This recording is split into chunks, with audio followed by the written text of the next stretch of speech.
Greetings, fellow dungeon delvers, and welcome to Dorans and Dragons, where we normally come up with Dungeons and Dragons 5th edition builds for your favorite League of Legends champions.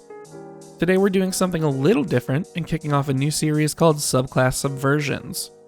The goal of this new series is to take subclasses with stereotypical archetypes and flip them on their heads, or at least see them in another light. You're probably starting to wonder why you're seeing some sketching in the background instead of the usual League gameplay. That's going to be today's character, SOL4R, a Warforged Way of the Sun Soul Monk.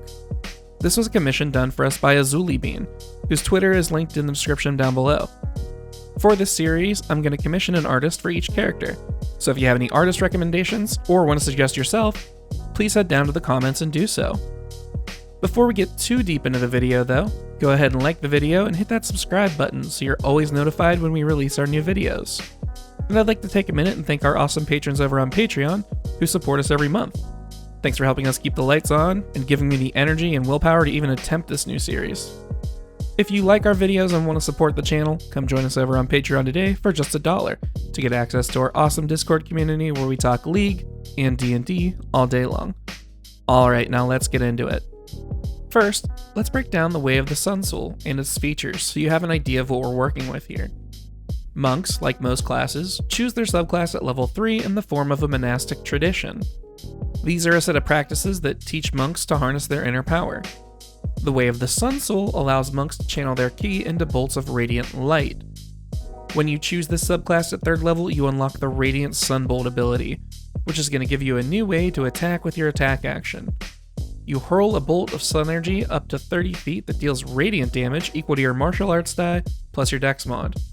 Plus, when you use the Radiant Sunbolt as part of your attack, you can essentially do a flurry of blows with it by spending a key point and attacking with it 2 more times as a bonus action. Searing Arc Strike is the 6th level ability, letting us spend 2 key points to cast Burning Hands as a bonus action after we take the attack action. Burning Hands is a decently strong AoE spell, and we can upcast it by spending additional key points. By 6th level, you'll be able to upcast it as a 2nd level spell, which means it'll deal 5d6 fire damage in a 15-foot cone. There is a dex save involved, but that's still a decent amount of damage at this level, especially considering this is used as a bonus action. A minor improvement here would be if the damage was considered radiant, to keep your damage profile consistent, but that's a pretty minor gripe. The 11th level Sun Soul feature is Searing Sunburst. This is going to give you permanent long-ranged AoE potential by letting you spend your action to chuck a bomb of light up to 150 feet away that explodes in a 20-foot radius sphere, dealing 2d6 radiant damage to each creature who fails a con save in the sphere. This is another scalar, letting you spend up to 3 key points to increase the damage by 2d6 per point. You're not going to do wizard levels of range damage with this ability, but if you ever need to be out of the fray or sniping targets up in the sky, this is really going to help out. And the final Sun Soul feature is going to be the Sun Shield, which we get at level 17. I'm going to be honest, this one is a little underwhelming. As a bonus action, you can shed or extinguish a 30-foot aura of bright light. While your light shines, if you get hit with a melee attack, you can clap back with your reaction to deal 5 plus your wisdom mod in damage.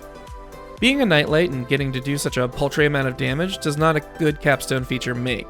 But hey, you can appear to be a Super Saiyan, so there's that. And speaking of Super Saiyans, I'm sure by now you've realized the main stereotype the subclass falls into. As I discussed earlier, we're going to be talking about the Sun Soul Monk, your really only main opportunity to play a Dragon Ball Z fighter type character in 5th edition Dungeons & Dragons. The Sun Soul Monk really embodies the idea of the Ki Blast, Dragon Ball Z style. You start by blasting energy beams, then you can shoot fire out of your hands, and then you can literally throw a Kamehameha, and finally getting hit will make you shine bright like a diamond to hurt people. Exactly. And to be clear, I very much enjoyed Dragon Ball Z, and this video is in no way trying to put shame to that stereotype. I just want to show a different way to engage with the subclass. Which brings me to SOL4R, the Living Solar Battery. A Warforged monk constructed with solar panels that allow him to harness the sun, not only for sustenance, but as a weapon with his hand, which transforms into a hand cannon in a Mega Man-esque fashion. Radiant Sunbolt is going to look like a quick beam of light from the cannon. Searing Arc Strike can be done with a wave of the arm across the cone of flame you make. Searing Sunburst might be similar looking to Radiant Sunbolt, with you or your DM adding some more colorful descriptions about the size of the blast, or what the charging process looks like. And finally, your sun shield can expand out from your panels as a cocoon of solar energy. There's a lot of roleplay potential here for the players who enjoy survival elements, with the sun acting as a vital resource for your character. Entering a dungeon or exploring underground ruins now presents an interesting conflict for you. How much of your offensive solar power are you willing to expend down there, knowing you may not be able to recharge for a while? Are you going to have to ration your hand cannon to power functions like speech or combat tactics? Now, of course, you don't have to intentionally handicap yourself to play this character. I just wanted to give some ideas for players who enjoy that sort of thing. So, what'd you think? This is a brand new series, so any constructive criticism will be welcomed and appreciated. If you enjoy this type of content, please consider supporting us on Patreon. We have a few awesome rewards, and you get access to our great Discord community. Thanks for watching, and hopefully we'll catch you on the Rift, or in the Forgotten Realms.